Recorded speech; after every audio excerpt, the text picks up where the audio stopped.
Hey, welcome back again. You can see I'm in the office today. McKinley and I are filming the last one from here.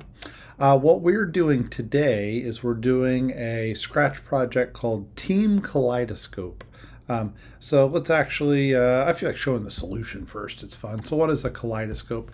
So a kaleidoscope is something where it's kind of like spiral patterns and you're making designs. And what makes this one a team is that there's going to be two of you kind of working together to make designs, and you can work at the same time, and you can kind of like make interesting like visuals, and it can be about the final pattern, but I think the more interesting thing is like the movement as the two of you do and make things. And so it's just kind of a fun little project that you can do with someone. We'll talk more about the details when we get into it. Things we've been learning that are like useful for you. We've been learning a lot about events and writing code. This last project, the water balloon launcher, had a lot of events to get around. We learned useful skills last time about drawing as well, so make sure that's something that you can use as you continue to make Scratch projects. Drawing is a very powerful thing. We also learned a skill last time that we'll use this time, and that's the pen tool with like erasing and stamping and things like that. We're going to do a lot with the pen tool today, so we'll reinforce that one. There are also other little skills we learned in the other one. One was using sliders. We'll use sliders again today. I'll show you that in the solution here in a second. And then this was a real detail. We sometimes did things to avoid what's called race conditions. So for example, if we wanted to make sure that the erase all happened before this one stamped, we could add these little delays to make sure that the order happens the way we wanted. That one's a nitpick detail. We also did a lot of math and physics in the last one, which if you don't understand that, that's fine. And so today we're going to be working with this kaleidoscope, which I just showed you. The one feature I forgot to show you last time is you can actually set the number of clones. Let's say I wanted only 3 clones in my kaleidoscope. You can see that they show up with only 3 of them. But if I wanted like a whole bunch, like let's say I wanted 16, then I can make 16 different clones in this. So let's go ahead and dive in to start making. Go ahead and create a new project in Scratch. And then the first thing you need to do is you need to pick what sprites you feel like using. And it can be anything you want. What I'm going to choose to do is I'm going to choose the same ones that the solution did here. So a ball and a butterfly. And so what you're going to want to do is you're going to want to create a sprite. So I'm going to look for a ball. So I'm just going to put this ball in as one of my sprites. And then the other one, I'm going to click on choose a sprite, and I'm going to pick butterfly. Now to be honest, you could use any image that you wanted. You get one from the internet. You can put them about wherever you want. I'm just kind of putting them at some starting position. You could use things from the library, whatever you think would work well. Now for whatever costume you do pick, I do typically recommend that it's going to be moving, Scratch does moving to the right. So make sure that he's kind of pointing to the right. So my ball's pointing, who cares what direction. But my butterfly, I actually do want to rotate him. I'm going to select the whole thing here, and I'm going to rotate to where he's kind of facing to the right.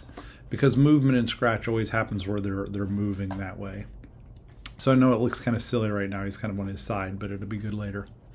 Another thing that I recommend you do is I like to set the backdrop. So you can click on this circle over here or this circle over here. It doesn't really matter. You can pick any backdrop you want. For kaleidoscopes, I kind of like rays. Cool. So I think that we're ready to dive in with the code. I'm going to go ahead and save it here. So this is called Kaleidoscope. The hard part is spelling the word kaleidoscope. K-A-L-E-I-D-O and then scope, S-C-O-P-E. Great. I'm going to turn it over to McKinley to write the code. Go ahead and click on the ball, and we'll start off writing some code for the ball. McKinley? Okay, so let's go ahead and start the code for the ball. So what we're going to do, we're going to eventually make them clones later, but for testing purposes, we're going to grab a when green flag clicked. We're going to jump up to motion, and we're going to go to XY. We're going to change the X to 100 and the Y to a 0. So right now you're just going to this spot on the screen, which there's that spot. Then we're going to point in direction 90, which is down here. Drag that over. The next thing we're going to do is we are going to be changing the color of the balls. So what we're going to do is we're going to jump over to looks, and we're going to come down here, and there's one called change color effect by 25. We're going to drag that over. We're going to have it random, so that way we can have a variety of colors. So the random selection operator is in operations, so jump down to operations. Put this in place of the 25. We're going to be changing the 10 to a 200, so that way we have a wide range of colors. The next thing we are going to do is the motion, so we're going to go to control, drag over a forever loop, and then drag in an if-then statement. And the space there, we're going to go to sensing, and if key space pressed, we're going to change space to up arrow. So if up arrow is pressed, what's going to happen? So we're going to be moving by 5 steps. So jump up to motion. We're going to drag over the move 10 and move that and change that to 5. So move 5 steps, and then you're going to stamp yourself onto the screen. How we do that is that's in pen. So we're going to come down here to these 2 blocks and a plus symbol, the blue block. We're going to click on it and then select pen. And then there's this one called stamp. We're going to drag that in. And so now that should work if we just click the green flag and move up. Oops, looks like it's rotated a little bit. Well, actually it's pointing in direction 90, never mind. So it's working as planned. So now we're going to add the other motions in, so that way we can have the full 360 degrees that you can rotate. So we're going to basically do the same thing over again. So control, if then statement, drag it in under the up arrow one, sensing, key space press. We're going to change this one to the down arrow. If the down arrow is pressed, then we're going to go -5 steps. So we're going to take this move 10 and we're going to change it to -5 steps. And so it doesn't stamp it on the screen when you're moving backwards. So it's interesting because you can go backwards and you don't have any stamp. So you can start from way over here. I just find that interesting that you can do that.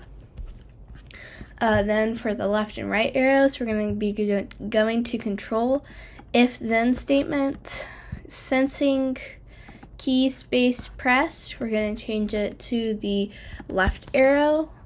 Then we're going to jump up to motion and take the second block down here, turn left 15 degrees. We're going to change the 15 to a 5.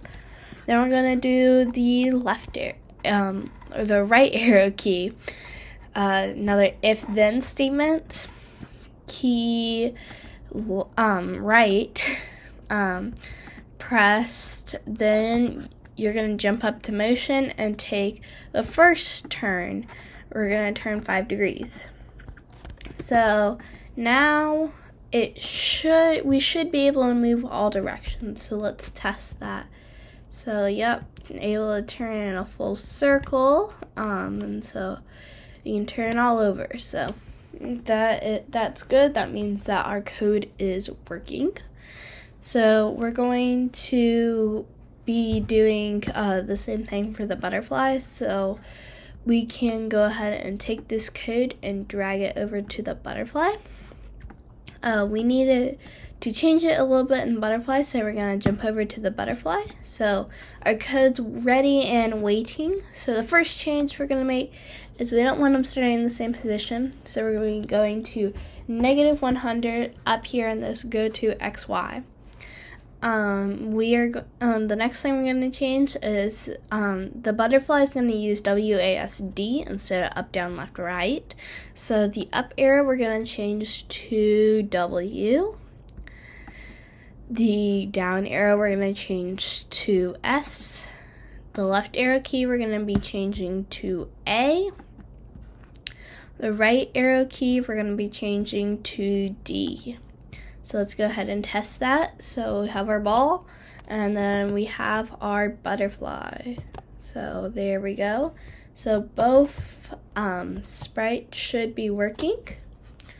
We made a few changes. Our 100, we made -100. We changed the up key to W, the down key to S, the left arrow key to A, the right arrow key to D.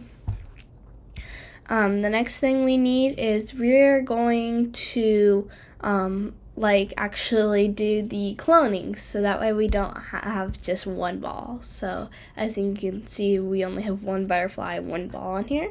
So to make a kaleidoscope, we're going to need more of those. So we're going to jump over to backdrops. This one over here, it's stage, whatever you'd like to call it. And so we are going to do when green flags clicked, so that's an event. When green flags clicked, so when the green flags clicked, we're going to go over to pen, and what we're going to do is we're going to erase everything. So that way we have a blank canvas each time we click the green flag. The next thing we're going to do is we are going to creating our clones. So we're gonna jump over to variables. We're gonna make a variable named num clones. Num is short for number of clones, and that's going to be displayed on the screen. We're going to be changing this to a slider. We're going to change the slider to have a certain range. We're going to click here and change slider range. We're going to change it to 1. It's not really a kaleidoscope with 1, but if you want only 1, then go for it. 1 to 20. You can change that range if you would like. So now if we slide it all the way up, we have 20 as our max, 1 as our minimum. So we have that, but we actually need to use it. So we're going to jump over to control. We're going to grab this repeat. Let's see, where is it? Here it is. Repeat 10 right now is what it says, but we're going to be repeating, jump down to variables, num clones. And depending on where the slider is set, that's how many times we're going to be cloning our ball and butterfly. So we're going to go over to control, create clone of ball, and then we're also going to be creating clone of butterfly 1. So now that we have that there, if we jump back over to our sprites, so we're going to jump over to our ball sprite. We need to change this code up some so that way it works with clones. So we're going to take this code and get rid of this when green flag clicked. We're going to replace it with when I start as clone. That's at the very bottom of control. So when I start as clone, now this is only for a clone, so our original ball is not actually going to be doing anything. So what we're going to do is we're going to jump over to events, and then jump over to looks and say hide. So it'll hide our original ball, which is not going to be moving. That means when we start as clone, we're going to want to show ourselves, so put it up here. Now, we should have multiple ball clones, so the only problem is that they're all stacked on top of each other. So we're going to fix that in a moment, but first we're going to change our butterfly code. So butterfly 1, we're going to get rid of this when green flag to clicked. We're going to change that, replace it with when I start as clone, which is down at the bottom of control. We're going to go to events, when green flag to clicked, looks. You're going to hide the original self and show when you start as clone. So now our code's changed, so our butterfly is moving, but it does have the same problem that all the clones are stacked right on top of each other. So to fix that, we're going to jump over to backdrops. We're going to be making another variable, so make a variable. It's going to be called starting angle. So now we have another one. We don't necessarily need to show this one, so we can hide that by unchecking this box over here. What we're going to be doing is we're going to drag this over under the erase before the repeat. We're going to set starting angle to 0. And then in the repeat, we're going to drag over this change, and we're going to be changing starting angle by 360, which is degrees in a circle, by number of clones. So we're going to go over to operations, drag over this divided by, put 360 in the first blank, and then jump down to clones, put number of clones in here. Now this should work, except for we haven't actually used our starting angle variable in our sprite. So we're going to go over to ball. We're going to take this point direction 90 and put a starting angle in there. And then do the same thing for the butterfly. Take the 90 and put a starting angle in there. So now if we test this, I'm just putting it up to 9 clones right now. It should work. So our ball is working with our up, down, left, and right. And then our butterfly is working with our up, down, our WASD. So there you go. There's your completed team Kaleidoscope. So. All right. Thank you, McKinley. So fun little game. So definitely, find a friend or something and see if the two of you can make some art. I know that like Bowen and Neil, when they did this, sorry, they're not on the video today. They definitely played with it for a while because it could be a fun little thing to do. I'll go back to the slides and kind of finish up some things. So things we learned about today: clones, variables, math, pens. You can see how all these different coding strategies kind of work together.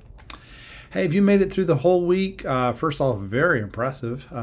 Things that we did, just kind of like reminding you of what we did. Day one, we did this speed grab game. We learned about how to move with the arrows and how to sense when we're touching people.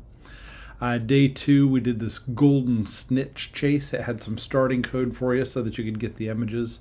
We learned other ways of movement in that one, how it's kind of like what I call Pac-Man movement, how they're always going. We also learned how the villains, so these two are the villains, remember you were a ball, they would just chase you, right? So I call that like zombie movement. Starting in day three, we kind of took it up a notch. We started working with clones. So we did this We Don't Always Catch Bruno. We had the chaser, Maribel, Bruno, he was the one who trying to run away, and then Abuela was the blocker. We also learned a really important skill in that one in making your games unique is how do we upload images from the internet. So that was a neat thing that we learned in that one.